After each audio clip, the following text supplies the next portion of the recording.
We have 2 or 3 nominations. Charnel B.L. Kindgren, nominated to the Eastern District of Washington. Does anyone seek recognition to speak on her nomination? Senator Cruz? Thank you, Mr. Chairman. I'm glad to welcome our colleague, Senator Feinstein, back to this committee. But I will say what's going to happen next, I think, is going to be quite unfortunate for the American people.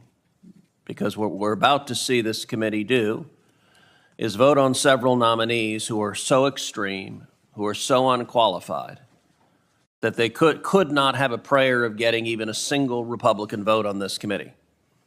And as everyone knows, Senator Graham votes for most of Biden's nominees. It is unusual that Senator Graham does not give a Republican vote to a Biden nominee. But there's a small subset of these nominees that are so beyond the pale that they have no prayer of getting a Republican nominee.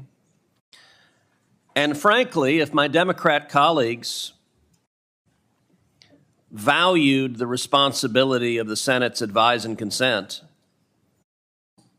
my Democrat colleagues would tell the White House these nominees are unacceptable. This first nominee, Charnel Beckelgren, is so amazingly unqualified, she may well have the title for the least qualified nominee I've seen in 11 years serving on this committee. When Senator Kennedy asked her what Article 5 of the Constitution was, she had no idea. When Senator Kennedy asked her what Article 2 of the Constitution was, she said, I don't know. Mind you, Article 2 is the provision of the Constitution that creates the president and the executive branch of the government. Any first-year law student that didn't know what Article 2 of the Constitution was would flunk con law. This is not some obscure question about some Latin phrase no one should know. This is literally the basic architecture of our Constitution. By the way, Joe Biden has nominated her to be an Article 3 judge. Article 3 is right after Article 2. It creates the federal judiciary. I assume she doesn't know what that is either. I would note that the chairman, in defending her, suggested, well, gosh, there may be some members of our committee that don't know what Article 2 is. I feel confident that's not true, but if there is on either side of the aisle, you should stand up and resign the committee right now. To give you a sense of how unqualified this nominee is, she listed in her judiciary questionnaire her top 10 litigated cases. And I just want you to pause and read this for a second. Her top 10, she did a driver's license revocation. She did a second driver's license revocation. She did an unemployment benefits appeal.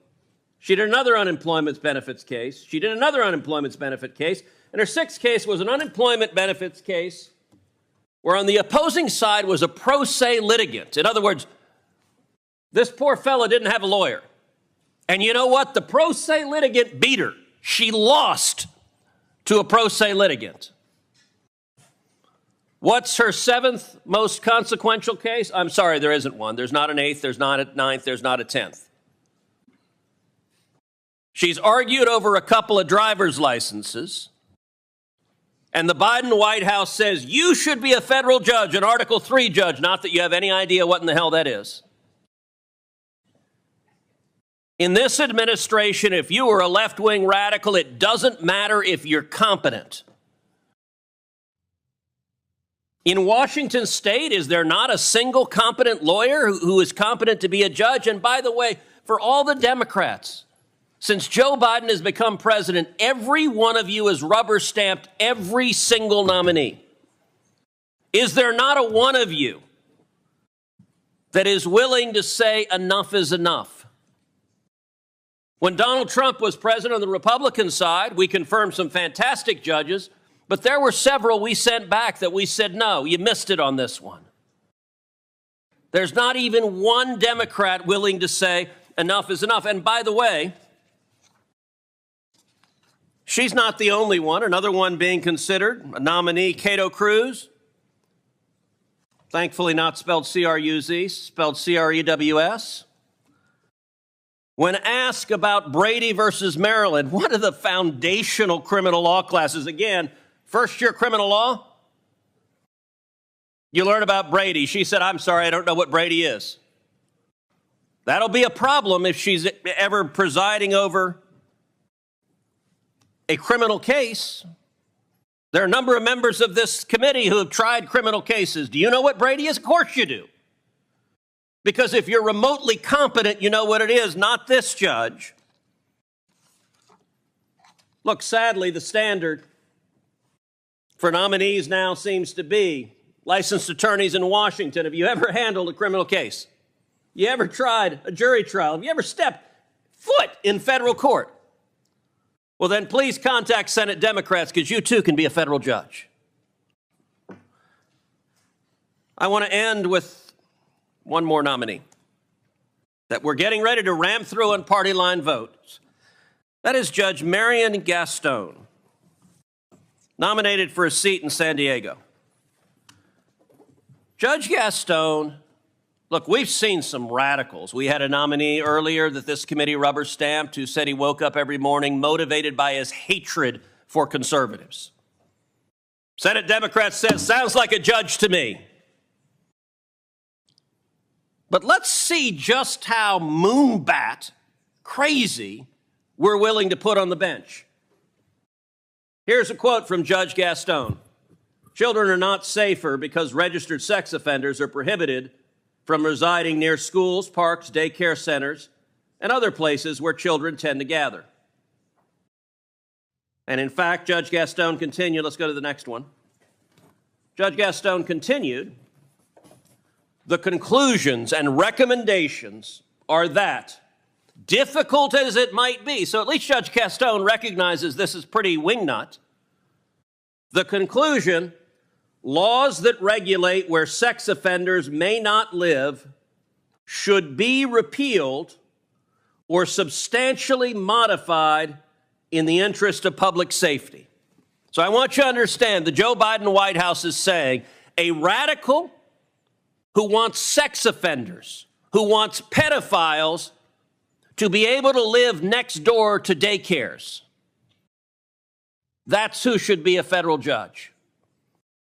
Look, some of y'all here represent blue states. Many of y'all represent blue states. I guarantee you in any one of your states.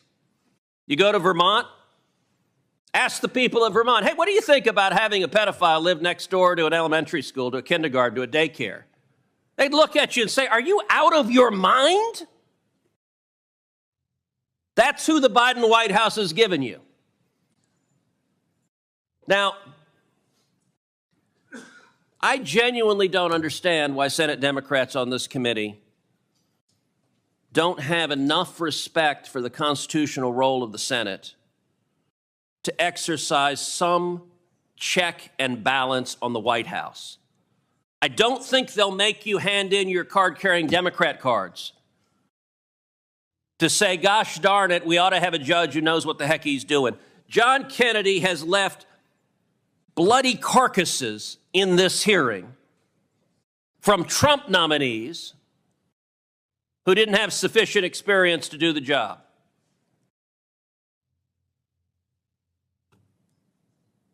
I ask my colleagues, if you vote for these nominees, you're going to have to defend them to your constituents. You're going to have to explain why a lawyer who handled a couple of driver's license revocations and doesn't know what Article 2 of the Constitution is should be a federal judge in charge of your life, your rights, and the law. And you're going to have to explain why you think it's a great idea that sex offenders and pedophiles should live next door to daycare centers. I think that's nuts. And I think most of our constituents do too. Mr. Chairman.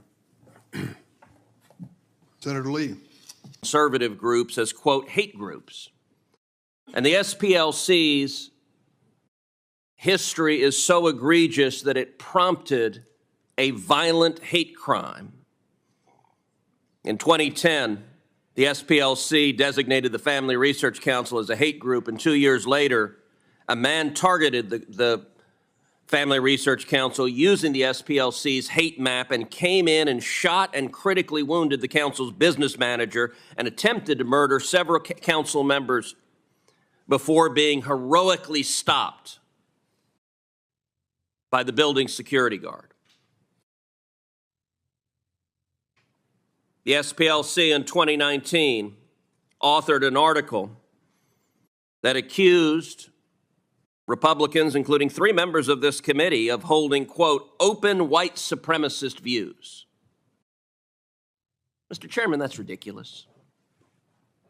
You know that's ridiculous. Political rhetoric is one thing, but when you have extreme leftists falsely claiming white supremacy, it illustrates that you are dealing with radicals and partisan zealots. Nancy Abudu isn't the only nominee that this committee is trying to move forward. This committee also has before it Nusrat Chowdhury, who is another extreme zealot. Ms. Chowdhury believes that America is through and through an evil and racist place. And she's not been shy about explaining that. She has stated that, quote, the structure of racial discrimination in America, quote, is so deep, so pernicious, that you have to, quote, use the law as a tool of social justice. Does anyone think she's going to stop, quote, using the law as a tool of social justice if she ascends to the bench?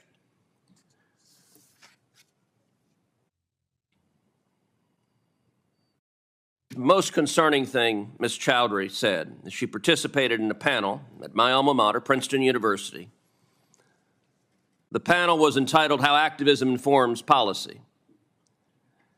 And one of the panelists there suggested that police officers kill unarmed black men every day. Now, there's a technical term for that statement. That's called a lie. It's not even kind of sort of right. It is wildly, totally false. During her nomination hearing,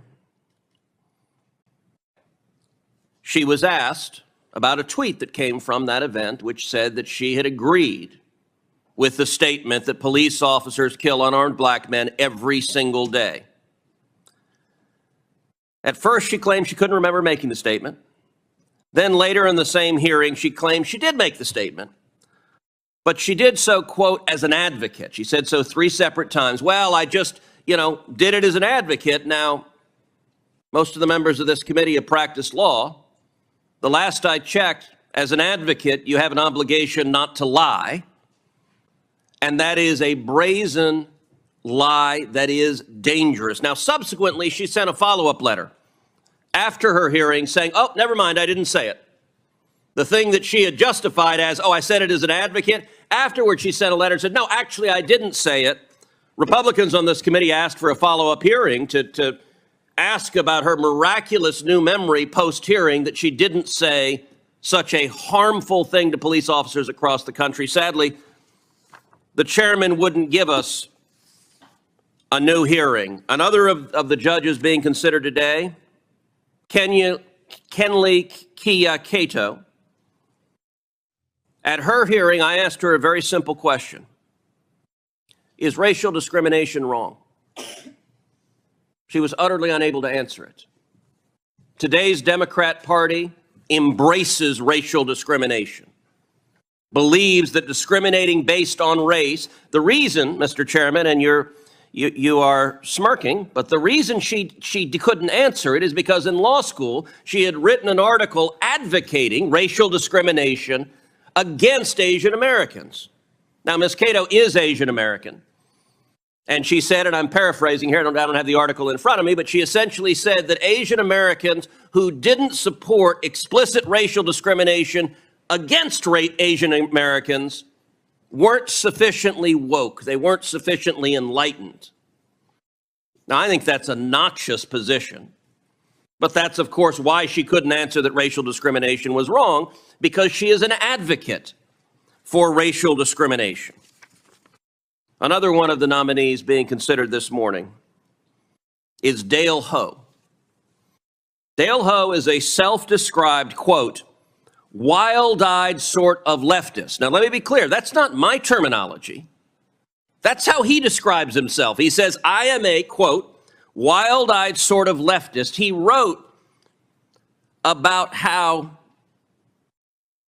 he's motivated each day by his hate for conservatives. That's the word he used, hate.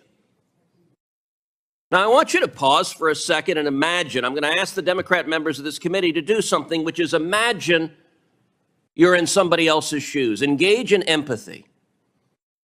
There are actually conservatives in the state of New York.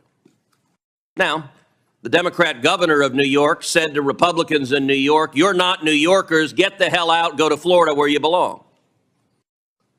There's an arrogance to telling your voters that. But it's one thing when you're an elected official if you want to demonstrate that kind of arrogance, but one would think that a federal judge has a different obligation. So I would ask the members of this committee, imagine for a second you were a Republican. Imagine for a second you were a conservative who happened to live in New York City. And you look up in New York City on the federal bench and you see a judge who's described himself as a wild-eyed sort of leftist, his own words, who is motivated every day, who gets up every day, and what gets him going is his hatred for you. You know, this is the kind of fellow that should have worked at the Southern Poverty Law Center. That's the kind of radicals who this administration is nominating, and yet that is not the kind of person that should be a federal judge. And I'm going to talk about one final nominee that isn't before us today, but that will be soon, which is Charnel Beckelgren. Now, the members of this committee are aware of just how wildly unqualified this nominee was. She's been nominated to be a federal district judge, and our colleague, Senator Kennedy, whose cross-examinations on this committee have now become legendary, he asked her what Article 5 of the Constitution was. And she responded saying, well, she couldn't remember, she wasn't familiar with that. He then asked her what Article 2 of the Constitution was. And she said, well, that's not coming to mind either. It was a stunning display of her lack of qualifications to be a federal judge. Now, to be clear, asking someone what Article 2 of the Constitution is not some obscure legal gotcha. There are questions you can ask about bizarre, hidden legal theories that would be a gotcha, that wouldn't be fair. Not knowing what Article 2 of the Constitution is, which is what establishes the president and the executive branch, any first-year law student who didn't know what Article 2 of the Constitution was would flunk con law. And I will say Chairman Durbin subsequently said publicly she was likely to get confirmed. And he went on to say that he thought there were members of this committee who couldn't answer the question Senator Kennedy asked as well. I hope and pray that's not the case. I'm confident that on the Republican side of the aisle, the members of this committee know what Article 2 is. Are there any members of this committee who care to volunteer on the Democrat side of the aisle that you don't know what Article 2 is? If you didn't, you or I or anyone who didn't know what Article 2 was would not be qualified to serve on this committee. And I will say,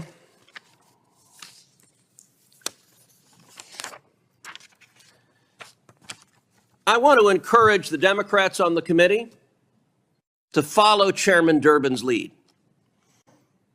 Chairman Durbin, during the Trump administration, explained on a nominee, he said he invoked what he called the Senator John Kennedy test. And Chairman Durbin said, quote, I think it's a legitimate test to be applied to all those who want to be trial judges, and I hope others on both sides of the table will join me in saying it's not enough to aspire. You have to bring to this aspiration some practical experience and knowledge that suggests you can meet the standard required.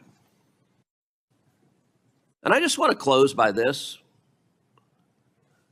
which is urging my colleagues to be willing to stand up to the White House. I'm confident that many, if not most of you, actually care about having a qualified judiciary. One of the things I cannot understand over the last 2 years is every Democrat member of this committee has voted for every single Biden judicial nominee 100% without failing. And I will say on the Senate floor, every Democrat has voted for every Biden judicial nominee. Not a single Democrat in the United States Senate has mustered the courage to vote no on a single nominee. And to be clear, it wasn't that long ago. We had a Republican president and a Republican majority in this body, and there were many of us who said on particular nominees, this is not a good nominee. We're not going to support this nominee. In fact, the John Kennedy test that Chairman Durbin referred to came from a Trump nominee who John Kennedy eviscerated at a hearing in a video that I still liken to watching a car wreck in slow motion. It was painful. But what happened? When it became clear that this individual was not qualified for the position for which he had been nominated, the White House withdrew the nomination. And it did so after a number of us made clear we're not going to support putting an unqualified person on the bench, pull the nomination back. So I would ask members of this committee, is there anyone, if the White House nominates a ham sandwich, are Democrats prepared to rubber stamp Judge Ham Sandwich? And this also connects to the discussion on the blue slip. Look, I understand politics. Sometimes we put on team colors and you're a Democrat or Republican and you vote with your party, and that, for a number of issues, is fine. But do any Democrat members of this committee actually care about defending the institution of the Senate and your authority as a senator to represent your state? Because the blue slip, fundamentally, it's not even a partisan issue. It is fundamentally about Article 1 versus Article 2. Now, Biden's judicial nominees have no idea what I just said. But the blue slip is all about, are judges going to be picked solely by the president or by the home state senators? And let's be clear, this is not just when the opposing party is in the White House. When Donald Trump was president, there were some, I think, 22 judicial vacancies on the district court in Texas. When Trump was president,